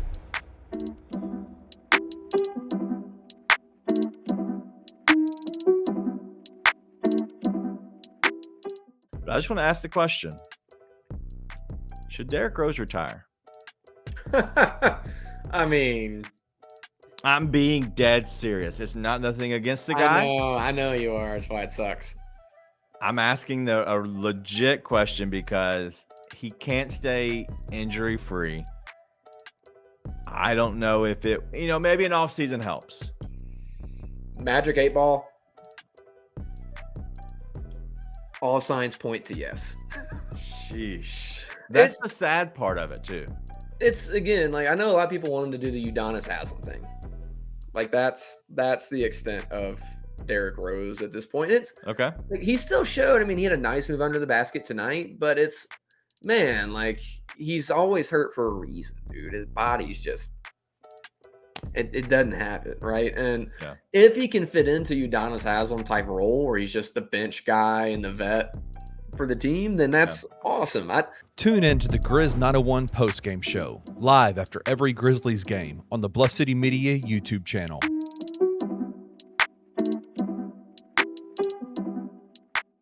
The next 2 years, if they can find a roster that works with those guys making the money they make, they'll have 2 legitimate shots at titles, I think, for 2 years. And now after that, you figure out what you're going to figure out. Jaren's going to come up again and his money's going to be more. Maybe that's the point where you've got to break it up. This trade deadline and this offseason, acquiring some pieces that make sense for you, not development guys, not drafting guys, acquiring pieces and guys on favorable contracts that fit into your system, that finish those last little bits around the edges that you need. And that's, I think, why the next 2 years are so important. I think that's why the trade deadline is so important, as well as the offseason, because they've got to find pieces that work. They cannot develop guys. They're done with that. They can't be doing that anymore. Time is done. Tune in to The Daily Grind with Mark King and Loot Hatmaker at 1 p.m. every Monday through Friday, live on the Bluff City Media YouTube channel.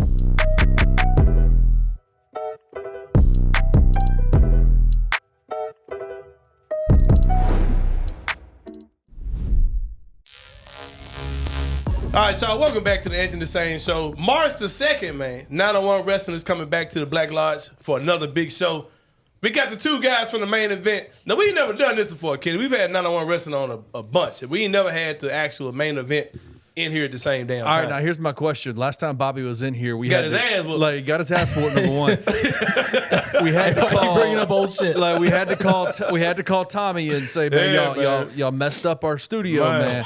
Are we gonna have issues tonight? Like that's what I want to know. You thought it was funny? I mean, if I was here, I'd have jumped on it, but it was kind of funny. Yeah, I mean, after the fact, in hindsight, you know, you called me after, so make sure you're in the mic. You called me after, so I knew you were okay. Look what they did to the star of the show. They make me hold the microphone. Man, I don't have a stand. Hey, that's what it is, man. The champ does get some special privileges. You get the mic. I worked real hard to get here. You got to hold that thing too. They didn't give me headphones though. Only Sain got. He's got the headphones. Right. So just in case y'all do not know who these gentlemen are, you should, because I'm sure y'all been going to all the 901 Wrestling shows as I have.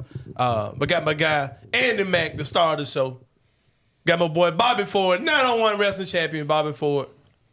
Big things going down March the 2nd. Go to the website. Y'all tell them the website, man. I can't remember what it is. So we're gonna be like a thing right here. Yeah, I'll put it in there. Yeah, right. 901wrestling.com. Right now. Tell me, am I pointing at it right now? Yeah, you pointing right at it. Yeah, that's March 2nd. 901wrestling.com. That's right. All right, let's talk about the interesting dynamic between you brothers. I know that y'all are real good friends. I think the word they use is bromance. that don't sound right coming out of my mouth. So you won't hear that again. But what year is it? We're bromance. It's 2024. Just a couple bros broing out, you know. So I know you guys. I know you guys are really good friends. I know that Andy brought you into the business, trained you, all those type of things. Yes, sir. Andy, you've been in the game for a minute. You've been in the game for a long time. Just a minute. Nobody's held the belt more times than you in 901 wrestling history. How did you guys' friendship get started? Though? How did y'all get into the industry together? Well, if I may. Go ahead. Yeah, you tell that one. Bobby Ford was in the house, sitting back row at a 901 wrestling show in like mid to late 2018. 19. Was it 19? Was it all the way in 19? It was April of 19. I was challenging and won a rematch, which made me the second. That was my second 901 championship. Mm-hmm. I won a 901 title match against the champion at the time, actually Ken Dang, ironically enough. And Bobby was there, and I get in my car after the show. I'm going to leave, and there's a dude in a car next to me. He rolls the window down. He starts yelling at me. He says, "Hey!" And I look, and it's him. And he's a little buzz cut. And he says, "Hey, man, you're Andy Mack." And I was like, "Yeah, man, what's up?" And he looked at me, and his eyes got all big, just like this. And he said, "Hey, I want to do what you do." All right, man. Look, I'll give anybody a shot, and we're always looking for help. So I was like, "Look, this day, this time, show up, help us throw the ring up. We'll see what kind of attitude you got." And he showed up, and he helped, and he had a good attitude for a little bit, and then he had a bad attitude for a little bit, and we straightened that up real quick. Prone to do that. Yeah, don't none need straighten but straighten him. Nobody knows better than me, but basically that was kind of how he got in. Started on the ring crew, and worked his way up. Eventually, we got to a spot where he was ready to start actually training. So I worked with him. I trained him in the middle of the summer. It was hot outside, no AC, sun, and which was great because that type of thing breeds. It breeds a certain toughness. It breeds a certain desire, and it takes a certain desire just to be there.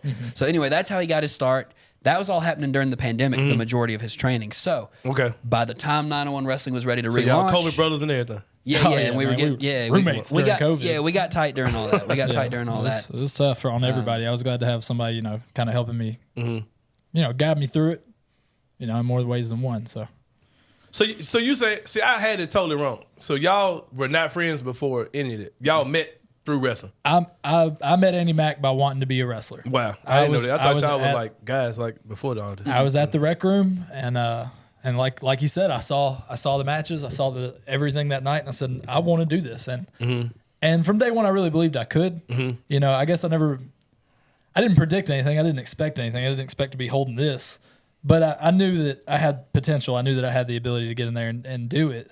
So from that day, that's what I pursued. And throughout all that, we kind of just became tight friends, Right. So I ain't trying to be messy, bro, but just being real. Oh, really? How I know y'all are really cool like that? Like how I know that since y'all met in this industry, because I've been to the last show, right? And Bobby was saying, bro, I want you to be the first somebody I beat. Like being real, man, don't bullshit me. You have to feel a way that the guy that you training is holding the belt that you've had 4 times. I mean, let's be real. I know y'all cool, but y'all weren't cool before this. Y'all met doing this shit, bro. Right. So right. I mean, I want it. I always want it, right? I came back to 901 because I wanted it. I wanted more, right? I'm the most prolific champion that we've ever had. Not to toot my own horn. A lot of people think that I have some sort of ego star of the show. But yes, I want. What are you giggling about? What I want. You said it, so I didn't have to. Yeah, I want the title, but at the same time, I saw this guy. I saw him take his first punch. Right. I saw him develop. Big whelps under his arm from running the ropes. I saw him get just so gassed, and I saw him work so hard that he puked. I saw him do all that, right? So and yeah, you know what? He also beat me on his way to that title, right? It's very weird feeling. Look, I get what you're getting at, right? To get beat by a guy and then also be so happy for him and so proud when he succeeds, but. You want your friends to succeed. You want people that you care about to do well. And especially, not to insert myself, but when you have your own hand, when you have a bit of a hand in it, right? Like I'm not here to take full credit. Like he fought the fight, right? He beat a guy that I didn't beat, right? But yeah, so that's kind of the, help me out here. I'm starting to stammer. You feel like you and Andy Shadow, man? You do want to get messy. That's yours. How do you preface this with "I'm not trying to get messy" in here? Then proceed to ask, man. So let's do it. Maybe the messiest questions that you can ask. I mean, y'all are wrestlers, man. Y'all want to get in the ring and try to knock each other's head off in a few weeks. There's a special type of person who's willing to get in that ring and do this. Yeah. And you have to have that competitive drive and nature in a myriad. That's a SAT word if you don't know it. Myriad of ways. You have to have that in you to go out there and do what we do. And like he said, and like you said, it would be very easy for me to feel like I was an Andy Shadow. Right. 4-time champ. The whole way out, the whole time I've been coming up and progressing as a wrestler, he's been the guy in 901 wrestling and I think in the city and beyond. I think Andy Mack's one of the best wrestlers on earth right now. And I'll say that confidently. But it's hard to be in somebody's shadow when you're holding this. Be actually how it is though. When y'all come out together and the crowd is cheering, right? The crowd going crazy. Who they cheering for? So back to what I was. I'm just, hey, this is Edge of the Same Show. This guy, man. I ain't gonna come in here playing. Hey, y'all about to fight, man. Y'all ain't finna go out there and do a two-step, I man. get it. Controversy. You know what I'm saying? Y'all brings ain't attention. finna dance. Y'all finna wrestle. Y'all finna fight for the belt, right? And we've been friends this long. Yeah. You know, we're gonna hopefully y'all be friends after this. We're gonna go into this match as brothers in this. You know, when we come out together, like you said, we've tagged all over the area. You know, not just at 901. There's a little symbol we throw y'all up. go back, man. I throw up a 4, and Andy throws up a L. It's right there. Yeah. And that means for life. And you've probably seen some other people do that. You know. Yeah. I The don't L think might mean loss for one of y'all. No, it's gonna mean a loss for one of y'all. somebody has to lose. Somebody gotta and lose. somebody has to win. You always want to see your people win. And that's what he was getting at when he said, you know, I did beat Andy in the 901 Wrestling Classic Finals. I pinned him in the middle of the ring. And the first thing he did when he came to, because that DDT will put you, you know, you'll be seeing birds for a minute. It's pretty good. He congratulated me. He was right there. You know, he looked me in the eyes. He congratulated me, and I knew he meant it. And that's important because so many people will support you, not publicly, or too publicly and not mean it. Yeah. So it's Go important watch when you that shit, feel real support from somebody that, like Andy said, he's watched me every step of the way. He's watched my progression. And at times, yeah, you do feel like you're in somebody's shadow. But I did something nobody's ever done. I beat Hunter Havoc, at 901 Wrestling. Put him on his ass. In the Black Lodge. You know. I saw it. That's big. Hunter took that belt from I ain't Andy. seen his ass since then, to be honest with you. You know, and me neither. Hey. tell you. And Hunter took that belt from Andy. So I think, you know, and in a lot of ways, this is kind of the match that had to happen, and probably the biggest match that's happened in this city in decades. Facts. Probably. I Probably mean, for sure. The Coliseum's been closed for 17 years. Yeah. So. But here it is, man. 2 of the greatest champions in 901 wrestling history. They going at it. They best friends right now, but when the thing go ding, ding, ding, it's going down. I'm trying to tell you at the Black Lodge. March the 2nd. get your tickets, man. Andy Mack, Bobby Ford. Gentlemen, appreciate y'all coming on today, man. It's going down March the 2nd. It's just a few weeks. It's going down to Black Lodge. Get your tickets, man. We got the website down there. It's been down there probably the whole time. Andy Mack, Bobby Ford. Going in for the championship. Right now, they brothers, but in a minute, it's going down on March the 2nd. We'll see you guys in a minute. You better take a break. It's got to go down. Hey, when y'all get done talking, it got to go down. I tell you what, about to take a break. When we come back, it's going to be more than Anthony Sain show. See y'all in a minute.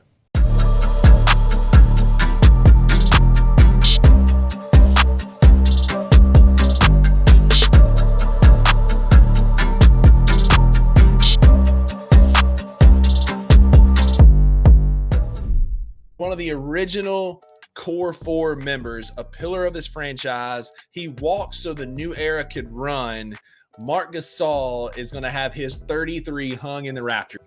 But Marc really revitalized the Grizz, not only for me, but for a large segment of the Mid-South, right? Like, he was kind of the driving force behind that because nobody could take over a game. Sain Zebo, nobody could take over a game like Marc Gasol could. Right. But when he was aggressive on offense, he was a walking bucket, man. Just that mid-range, like, elbow shot was just lethal. And so, you know, Mike Conley was the conductor, is what they call it. Marc Gasol was equally that to this team. He was the heart and soul. He was such a Eurobasket kind of basketball player. He was so smart, cerebral, so smart. He knew what you were doing before you knew what you were doing, and it came to fruition so many times on the defensive end to the point to where he was the NBA Defensive Player of the Year. Tune in to the 2 Buck Sports Show with Rusty Witten and Drew Gann every Friday at 3 p.m. only on the Bluff City Media YouTube channel.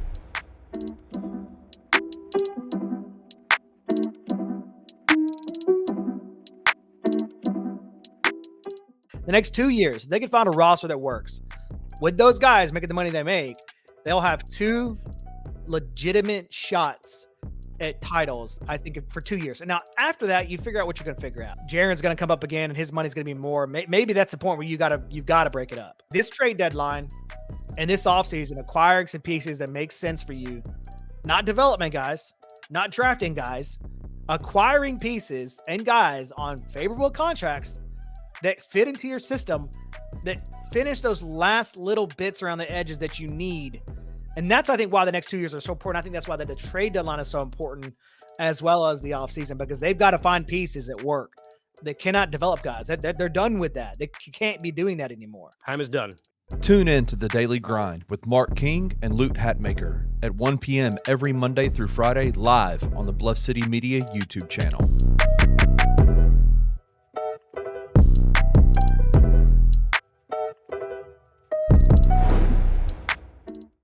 I I think he can be. This is tough because anything you kind of say about guys like now, like people tend to take, even if it's slightly negative, it's like, insulting one of their own children. And the reality is, I think he can be. I think his best role is probably as a backup wing on a really good team. Like I don't know that he's necessarily a starter, in the NBA on a really good team. He may be. He's a little undersized. I think he plays a little bit bigger than he really is. I want to say initially he came in listed at like 6'6", but I think he's probably closer really about 6'4", maybe 6'5". In that range. But he plays big because he plays tough. He's pretty athletic, pretty good leaper. The big key for him is going to be to continue to shoot it well. If he continues to shoot it well, there's a place for him in the league, and there's a place for him in the Memphis rotation, because we all know if you're hard-nosed and get after it, they're going to find a way to play you. Exactly. If you shoot so much, the better. So tune in to the Grizz 901 postgame show, live after every Grizzlies game on the Bluff City Media YouTube channel.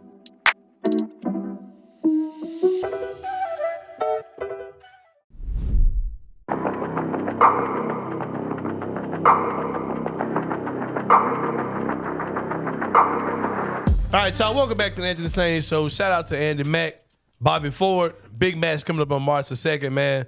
Them dudes, I ain't buying that shit they was on, bro. Cool. Yeah, it's just a little bit too cool, bro. Y'all get ready to get in the ring and try to snatch each other's head off for that piece of metal and leather that was on Bobby Ford's shoulder, man. Like, I ain't gonna say who I will keep my eye on as far as who I think with the bullshit.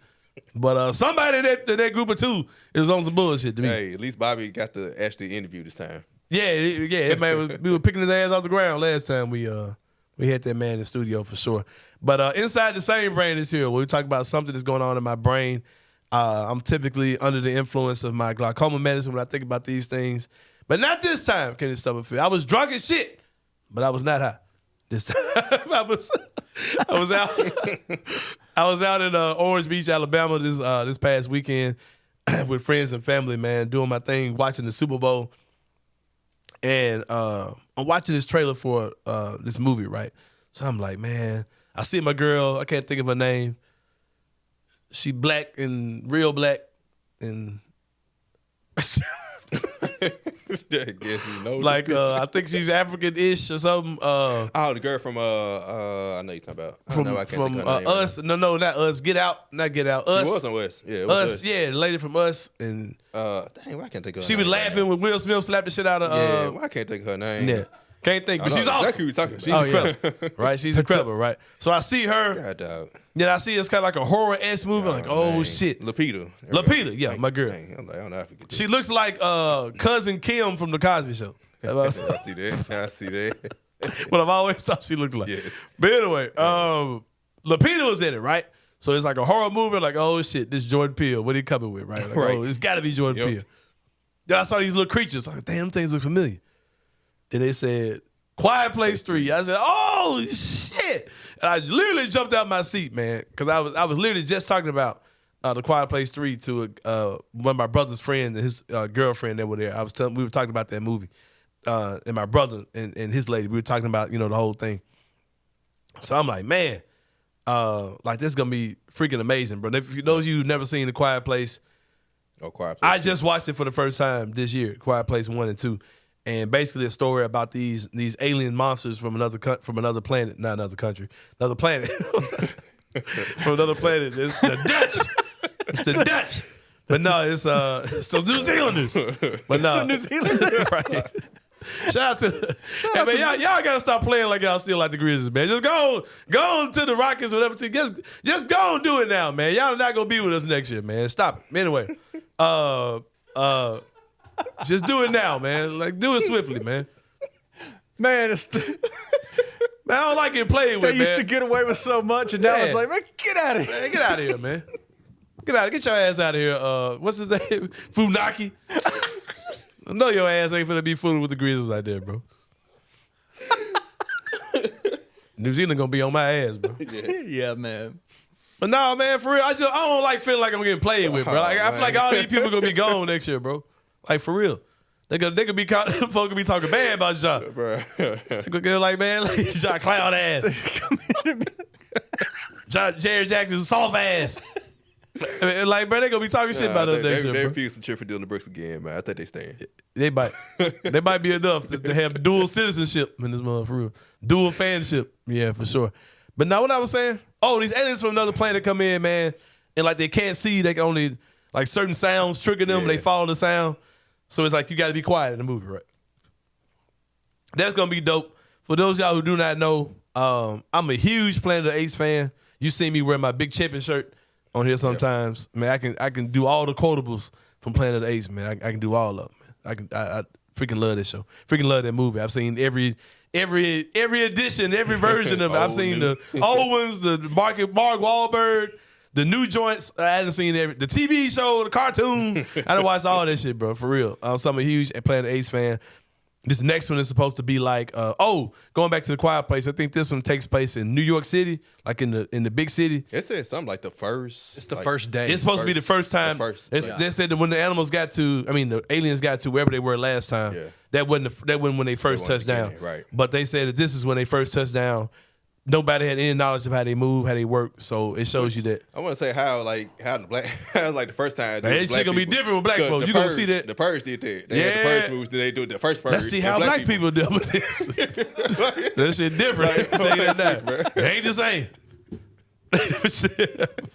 Yeah, not the same. Cause black people, we gonna get quiet in again. The hell is that? We gonna get quiet in the goddamn way. Right. We gonna see somebody get killed. Oh, the talking loud shit. The white people, yeah, look at you. Carrie, Carrie, come on, let's get out. Mildred, what's going on out there? Exactly. They got you. Oh, okay. Lapita like, okay. I've seen plenty of white people get killed by this thing. For sure. Just you've heard people say that you ain't never seen black people die from like salmonella or undercooked food. Cause we gonna overcook some food, bro. We gonna wash our hands, and that food gonna be overcooked like a mug. Oh man. But yeah, so you got Quiet Place. Planet of the Apes is gonna be off the chain. They say this one takes place a little bit farther in the future. There are people saying that you might see the ship from the very first movie. You might see signs of how it started in the very beginning. In this movie, it takes place generations after the last one we saw. I'm down for that. And also, the third movie is Deadpool 3, which is coming out. This will be the first MCU edition of that. Wolverine's gonna be back in it. My boy, what's his name? Just can't get out of Wolverine. He did the final movie. I cried when I saw that one, man. Hugh Jackman just can't get out of this role. He's got to be Wolverine again. Like they're gonna have to ultimately replace him. But I do not see how in the hell, bro. I don't know who else is gonna play that part. But we say that, man. I didn't know who the hell no damn Hugh Jackman was when I first saw him. Like they'll find somebody to replace that dude. It will move on. Like when people talk about you can't replace Chadwick Boseman, rest in peace, you know. But man, I wouldn't like when I heard Black Panther was coming out, I'm like, man, it needs to be Chadwick Boseman. Like I don't yeah, but let's be real though. That one was not. Y'all don't want to hear my unpopular opinion about Black Panther because people think I'm being disrespectful. But I love it. I would be fine if somebody else replaced Chadwick Boseman. No, I'm saying they decided not to, and they should have. You got to admit it. That last one was not good. They should have did it. They should have replaced him. Like they should have recast T'Challa for sure. Like that it messed up. It really that character is too MCU. Yeah, that character's too big of a deal. It's just to like you should have. I like how somebody said. First of all, like nobody asked for Black Panther 2. Like they could have waited, and you should not have made an emotional decision about something you didn't have to do it. That you didn't have. You didn't. Nobody was asking you to come out and say that. Because then you was waiting on the lead anyway. Because the COVID. Yeah, she didn't want to get your vaccination. That was all money, man. They knew they could capitalize. Chadwick's name was still in the news. Yeah, man, I'm telling you, that was disappointing to me though, man. They should have recast him. Yeah, they should have recast that man for sure because I think that character is just too big of a deal. You know what I mean? But with the way the Marvel's about to reset everything. Yeah, ain't no telling what they about to do now. I think all bets are off, man. I think you about to see everybody back. Especially after what's called messed up. Yeah. Jonathan Majors. Yeah, but you know who I think should play that part, man? I know we even got right off in the deep waters now. I don't know what this dude's name is, but he played Mr. in this latest Color Purple movie. I haven't seen it. And he played, if you've seen the Candyman movie. Oh, he yeah. Played, Mateen something. Not the dude that played Candyman, but the other dude that was in the movie, there was the guy who owned the laundromat. I don't know what this dude's name is, but like people are saying that he should play. People are saying that he should play. Shit, man. What's his name? Is his name Coleman Domingo? Coleman Domingo. People are saying he should play. Why? Now I can't think of his name. Kane. People say he should play Kane the Conqueror, and I'm super down for that because that dude is dastardly for real, man. Like I can see him playing that part for sure. But yeah, man, that's what's on my mind. You don't think there's any way Jonathan Majors gets back into it? I would love for that to be the case, but it looks like I would love for time to die off and cooler heads prevail. If Miles Bridges, surely. Facts. Like, hey, Miles Bridges ain't choking no white woman. I say making good can stand up by his side. I ain't gonna lie, if I got making good about say, hey, the hell was you MCU? I got making good.